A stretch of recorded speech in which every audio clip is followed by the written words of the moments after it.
Hello, and welcome to this week's episode of the Reset Podcast. I'm your host, Laura Mignell, CEO of the experience agency D-Flash. Each week on the Reset Podcast, I interview really game-changing people who are doing amazing things in business, marketing, leadership, you name it. And each week, it's always a fascinating folks I get the chance to talk to. This week is no different. I've got Dawn Osbourne and Toccara Baker from Adobe in the UK for a great conversation. We're going to talk all about how they've been able to rise to success and what it's like to be a business leader in jolly old England. Ladies, it's so wonderful to have you. It's wonderful to be here. Thank you. Yeah, thank you.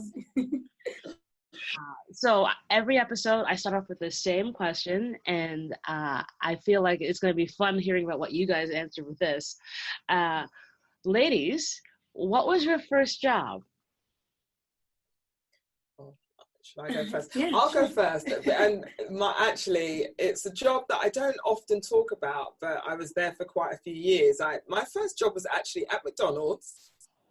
I absolutely loved it. It was part of my growing up in my teen years, and I actually did work myself up to be a restaurant manager level, and had a very big team, and ran my own store. So it was the good old days. Really good fun. Oh, nice.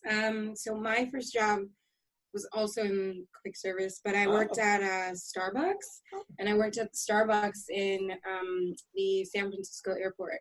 And I did it over the summer in between, right before I went to college, and it was so much fun. Like, I got to meet all these various people, and like all these people at the airport, and I would eat all this free food from all the different places, and I got paid like really well. Like, it was a really good hourly salary. So yeah, and I just knew how to make every single drink in the world really quickly, and it was super fun. Yeah, that was my first job. That's interesting. So it's interesting that, and I think I've now done, 30 episodes, and it took the fact that I have women who are based in England to be the people who actually worked at a fast food restaurant or casual dining if it were for Starbucks, which is fascinating to me because generally everyone's like, oh, well, I worked at a bar or I did babysitting, but you guys have Starbucks and McDonald's. Really interesting.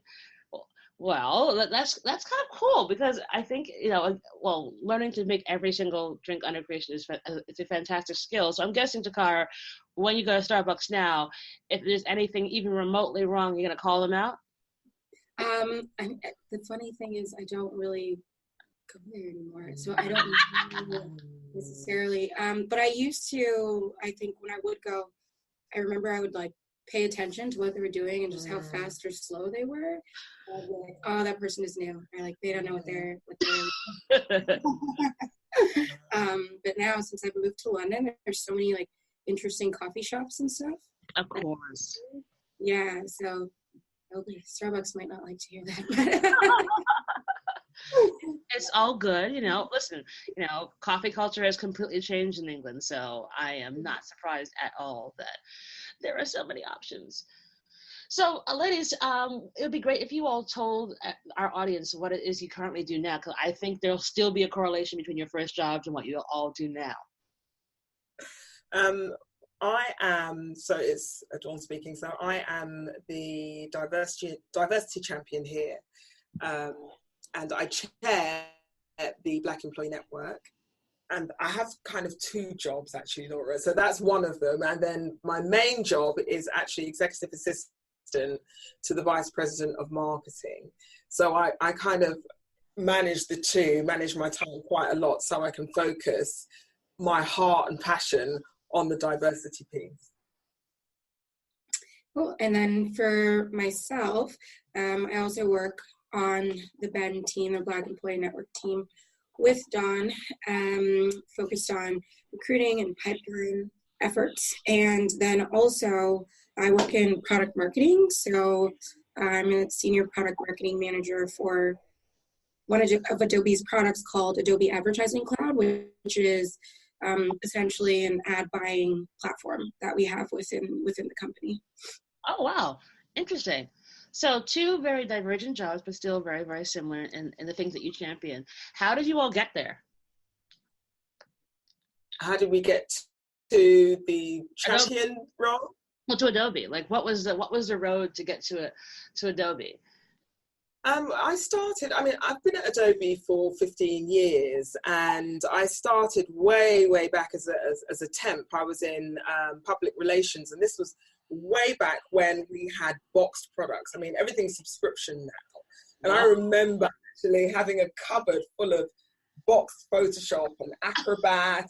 I remember when Creative Suite first came in. So it's great to have that history, really, really wonderful. And from there, I just moved up. I worked generally in the marketing team, and then worked more one-to-one with the senior leadership in marketing. So yeah. So for myself, I actually got my company was acquired by Adobe, and so it was called Tube Mobile. We were a startup, and which I thought was very interesting, because I was like, oh, that tells me that this is a company that people stay at and that they like. And overall, while Adobe is massive, I think it does a good job of, for its employees, making sure that they're happy and helping to create that work-life balance. And it creates, I think it's a culture where once you figure out how the machine works, you can actually get a lot done. It just takes some time to figure out how the machine works, which has been interesting. As with anything, right? But there are so many various teams and so many various functions, but they can do a lot of really great things. It's just, figuring out what they do and how they can help you. And then in many ways, people kind of, if you want, you can actually get a lot of stuff done and yell pretty loud here, and people will pay attention, which it's something that I really appreciate. And then we do have, the programs and the teams like Ben, where, you can interact and interface with people that look like you and really have, great discussions. And so I feel as a company, in many ways, Adobe does talk about, diversity and something important, but they actually put programs and systems in place to actually address that. So I appreciate that, whether that comes to like women or, people of color and various other functions. So. Awesome.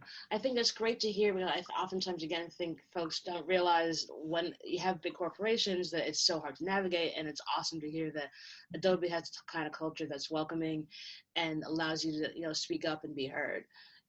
So that's fascinating.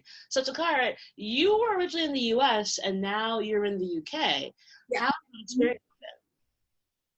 Sorry, go ahead. I'm done. I was saying, what's your experience been like going from being in the U.S. to then switching to the UK? I've loved it. It's been really great. So I moved over about 3 years ago to London, and I'm originally from California, from Oakland, California, to be exact. And I've really enjoyed living in London. Overall, I think it's been a really positive experience. I'd lived in a couple of cities across the U.S. before I came here. So I lived in New York for a while. I lived in Chicago. I went to school in Chicago. Thank you. And then being from California. And I really wanted to live abroad. And initially I was actually going to move to Singapore. But an opportunity in London came up, and I thought it was just a much better fit. And it has been. Overall, I think that it's just a great city. There's so much stuff to do. You meet so many different types of people. And then the travel is just amazing. Like hop over to Italy or go to Spain. And I think it's so cool. And I've just really enjoyed my time here. Awesome. I will say that I am jealous of you because being from England, at this point, I've been back only a few times, and I've yet to have enough time to kind of do, I can go to Paris, I can go to Italy, in a weekend. So slightly jealous of you. So, for you all in business, you have very different divergent roles, but what would you say has been the biggest challenge for you in the time of your career so far? I would say the biggest challenge for me actually came last year. And so I started a new role in product marketing last year. And my background has always been in, client strategy, which, there are a lot of kind of similar things that I could pull over from that and in advertising to the product marketing role. But it was just new role while also essentially we were kind of moving into the second year of the acquisition. And so in my role, I interface a lot with external teams outside of our business unit, specifically across marketing, across the field. And so I say that it was just a difficult time for me because it was just a really steep learning curve about how stuff works, and kind of moving from, this idea of, I work at a startup and I can get stuff done really easily, and kind of realizing just how a massive company operates and how all various teams operate, along with taking on more responsibility and having to kind of communicate to senior leaders the business of not only ad cloud within Europe, but also ad cloud to just our leadership in the US. And so it was just like I would say like a perfect storm of a lot of kind of learning areas for me. Overall, I found it to be a challenge. And on top of that, it was just the travel, because I'm dealing with not just the UK, but also kind of learning styles in Germany, and then figuring out how Adobe Germany works, and then also France and the Nordics and the Netherlands. And so, learning the cultures of the, Adobe teams within those countries. And so I would say, like, overall, it was a frustrating experience, but it was just really valuable for me, and it was really necessary. So that would be probably the toughest time that I had within my career. Yeah. And I survived. I like the most important things that you know. And what was the biggest lesson out of all of that? I would say the biggest lesson for me out of all of that, and I think it's one thing that Adobe talks about here, is just I really needed to strengthen and kind of work on my emotional intelligence, and really kind of learning just kind of myself and just the ways in which I get frustrated, and paying attention to that with others. And so I just kind of learned, and this is something that I've constantly worked across various teams and functions, but I did so kind of, I was like a big fish in a small pond, and like now it's like a big pond. And so I really kind of, the biggest lesson for me was just, learning to really kind of slow down and fully kind of understand with myself that you can't necessarily just kind of push stuff through that you want to, right? You've got to learn in many ways just how to work with people and how to give people time to get there, kind of to where you want to go, but also how to realize that, there are larger structures and processes in place that, kind of take precedent or are a little bit more important than what I want to do, and framing kind of my things in that way. And I thought I had learned that, but that was like a lesson that I was just continuing to learn over last year. Yeah, I think that's what you're hitting on is really important, because I think oftentimes, we get frustrated because people aren't going as fast as we are. Yeah. and how you have to level set that, because everyone learns, everyone picks up at a different speed, and you're navigating culture, you're navigating time zones, you're navigating companies, and figuring out how to do that is the biggest sign that you're on the right path. Yeah, exactly. And I thought I had that, but that was like I don't know, it was just a lesson that I really hadn't fully learned or grasped yet. So that was important for me. Yeah. Awesome. I think that's going to be super helpful to a lot of people. Nice. Some of that resonates with me as well, Laura. And, my biggest challenge is usually, every few years I have a new manager, and, something of what Toccara says about emotional intelligence, and learning how people work. And I feel like every few years I've got a brand new job. I have to navigate how a new person works and what they need and what they want from me. And it's really tough, you know. But the lessons just keep coming, and the whole piece around, you know, people not being at the same pace. And recently I've learned that I need more empathy. I thought I had bags and tons of it. Clearly, right? Clearly not, you know. And I think it's really important. What I've learned recently is really understanding other people's position, where they're coming from, you know, and how they view the world. It's completely different to mine, and being tolerant of that, you know. And those are the challenges we face, I think, with the acquisitions that come in at Adobe as well, because there are different cultures coming in, and then, you know, we all have to blend together. It's good learning. It's good learning. You know, it's interesting because, you know, let's talk more about this empathy thing, because I think, you know, here in the States, you know, being empathetic, having higher EQ is something that's sort of du jour of the day.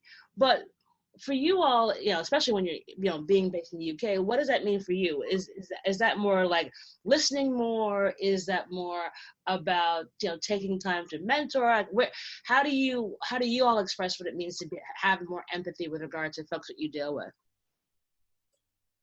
For me, I think it is listening more and being more attentive.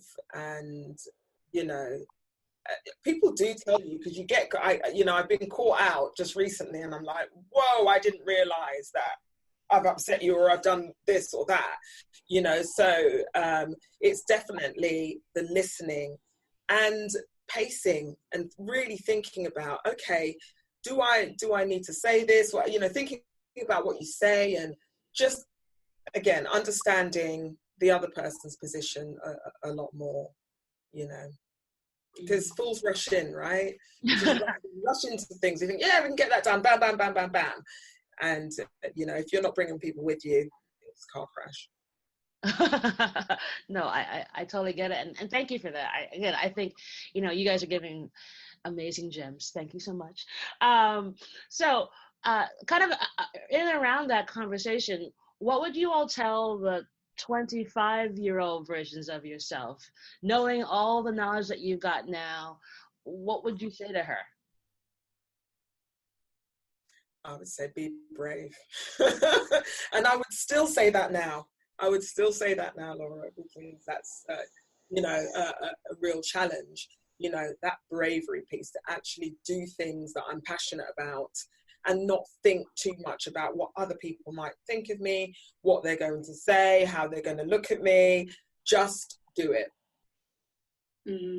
Yeah, I think I would say the same. It's just kind of, I don't know, 25-year-old me, I think I still move just as fast. And it's just like, keep moving fast. I just, you know, I didn't realize kind of what I was doing at the time, in terms of just asking to do things, or just kind of pulling myself into stuff, or just taking on, you know, random projects, because kind of in the back of my head, I always thought, I was like, I don't really know where this is going to go, but like, I think in the long run, this will be beneficial. And so it's just like, don't be afraid to like continue to take advantage of opportunities and of stuff, and take on things. But then at the same time, I would also, which is something I think a lesson that I have been learning, is also, you know, just make sure that you take time for yourself too, right? Create that balance, because that's just as important, right? You can't be successful if you're just fully burnt out. So figure out those ways that you are, you know, really enriching yourself instead of just enriching the business. And then also giving yourself, you know, that self-care, and really allowing yourself to kind of relax and enjoy things, right? So yeah. I totally agree with that. And you know, that self-care piece, I've been trying to meditate, and, you know, because you need to stop and think. If you don't stop and think, then sometimes you don't make the right choices. You know, it just gives you that time. So that totally resonates with me, Toccara. Yeah, I would agree with you both. You know, I for years thought meditating was a bunch of BS. And I went to the Tony Robbins experience here in the States, and it's like 4 days. It's super intensive. You know, you cry your eyes out, you jump up and down, you make a bunch of new friends. And the one thing they talk about is this idea of meditation. And the idea is that, like, you can spend 10 minutes a day doing that. And the idea is if you don't have 10 minutes, you don't have a life. And if you can take 10 minutes for yourself to breathe, chill out for a little bit, and just, you know, put your phone away, that does immense help for your stability and your mental health, and getting you through some of the craziness. And it's been a huge help for me in the last like 7-8 months to like start turning that into a daily practice. So same page with you ladies. So question for you all, you know, what would you say, you know, being in the UK, you know, even though you know, it's similar to the United States, there are obviously, you know, big differences.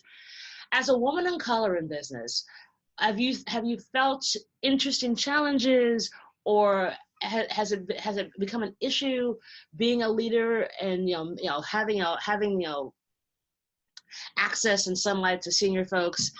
How's that been different than you say that? I'm sure you hear how it is here in the United States for women of color in business. You know? You go. Oh, Sure, I don't know. I don't really know if there's like a massive difference. You kind of encounter the same sort of issues sort of everywhere. It's just maybe people have different accents here. Different accent. Yeah, it's kind of same stuff. Yeah. So I mean, like, there's still, we work at, you know, just a company in software with sellers where, you know, traditionally just across the board, you're generally in the room with more kind of older white males, and that's just kind of that's essentially kind of how the landscape is, and also specifically within tech, and so I don't know, I encounter the same stuff. And also for me specifically, I'm doing a lot kind of from an education perspective, and not necessarily like telling people what to do, but in many ways I have to lead, you know, people. And I always know there's that hurdle when they see me, because not only I'm a woman of color, and I look very, very young. So I kind of have to very quickly establish my background, and here's kind of my experience, just so they can get in their head, like, I'm not, you know, some young sort of person that came over from a startup, and I know what I'm talking about. And then at the same time, you know, just really kind of assert myself in conversations, and just to ensure that I'm being listened to. And that's it's a daily thing, a constant thing, that's happened. And I don't really find any differences between here and you know, the US, if I'm honest. Yeah. I'm just thinking back, because I read this question. I wasn't quite sure how to answer it, but I mean, you know, thinking back as a woman of color in the UK and in business, you know, again, I'm grateful for the acquisitions, because actually there are more women of color now than there was a few years ago. You know, I remember being the only one for a long time, you know, or one of two for a long time in London and Maidenhead offices. But hey, I remember the days where I used to speak to people over the phone, and then they used to come and meet me, and I have that shocked look on their face that I was somebody of color, because, you know, I don't sound what stereotypically black, if you like. So I don't really have an answer. I just think it's what I would say is that I think we just need to, as a community, be more engaged with each other, more supportive of what each other's doing, and the good work that we're doing, and the positions that we hold, and, you know, really lifting up our role models, so other young girls can see things are achievable. So yeah. And that's why I have you ladies on the podcast. So more important, fun questions. So I love food, and so you all probably will know this. Where can I get my the best fish and chips? Because as I said, I'm gonna come to London in the next couple of months. Have to do some research for you, Laura. I have to. I know where my local chippy is, as they say in the UK, but it depends on where you're staying. I could do some research. Yeah. I don't know. Do you know? I don't know. I don't know. There's this random pub near my friend's house in Newington Green, and it's like their fish and chips is super good. But then one thing, someone told me that here, like a lot of places, it's frozen. The fish is like frozen. So That's yeah, abomination. but not like everywhere. But there are places where it's like the fish is actually frozen. Yeah, this guy that I worked with, he's like a big foodie. He told me one day, and I was like, It wouldn't surprise me. I think the whole process of, you used to going to a fish and chip shop and see them dipping the cod, which is sometimes now it's questionable. You don't necessarily get cod. They're dipping it in the batter and putting it in the fry. You don't see that anymore. Anyway, we digress. We digress. Oh my gosh, that is insane. Oh. I mean, my earliest restaurants. Yeah.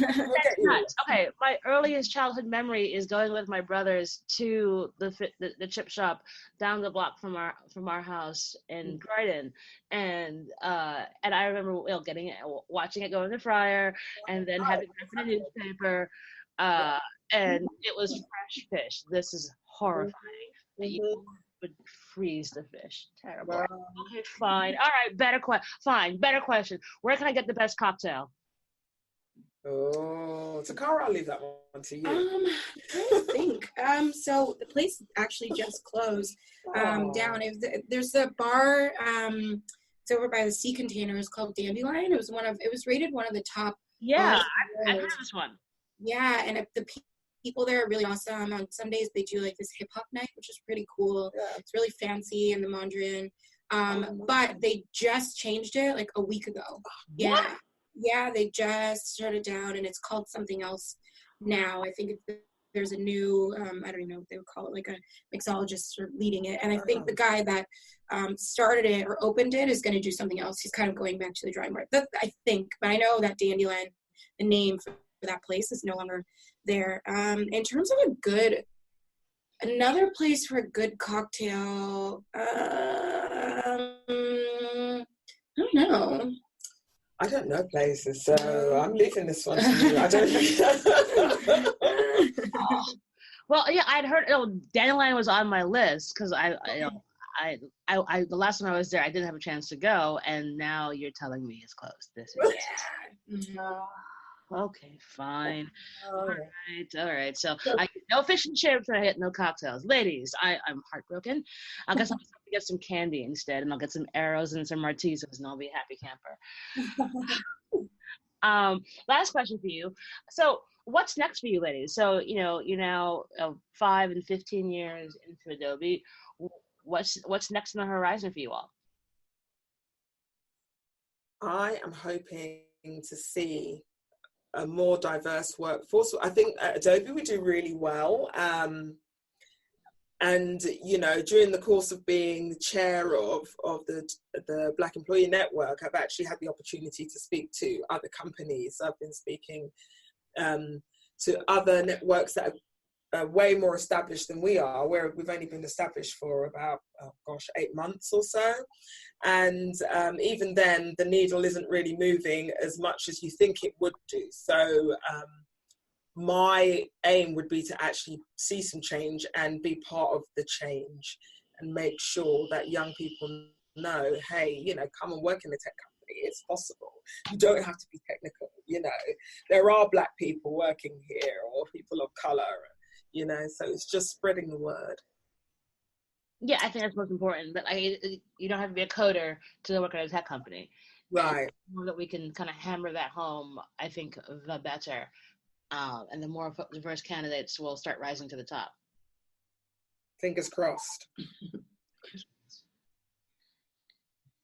And I guess for myself, it's also, continuing to help out with the Black Employee Network and really helping from, that recruitment and pipeline perspective. But then one of the other things that I'm focused on in my role, because I help to manage and put together a lot of the events that we do, I'm very, very focused on just having diverse voices for that. So, and I'll call this out, like, well, the panel, we're putting it together, and I'm just like, there's too many white guys. And like, I know it sounds, a little bit like crass to say, but I just like call it out. I want everyone to know. And I'm like, no, we need to find a woman, or we need to find someone else over here. And just keeping everyone aware of that, I think is important. Just kind of it's a fact. So it's just calling it out as plain fact, and let's work to like change it and revise it and get some more diverse sort of representation. And then I don't know, we'll see kind of where else I go within kind of marketing and product marketing. We'll see. Awesome. Well, ladies, it's been a fantastic conversation. I so enjoyed having a chat with you all, even though we're thousands of miles apart.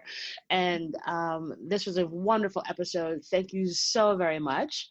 And we'll put all those clothes recommendations of food places and cocktails in the show notes. I do have a list for you though. Like when people come to visit, I'll give them a list of different like bars and restaurants and stuff. So if you want it, I can send it over to you. Oh yeah, perfect. Okay, so then that list will go in the show notes. All right, ladies, thank you so much. Thank you. Thank Nora. you. Thank you.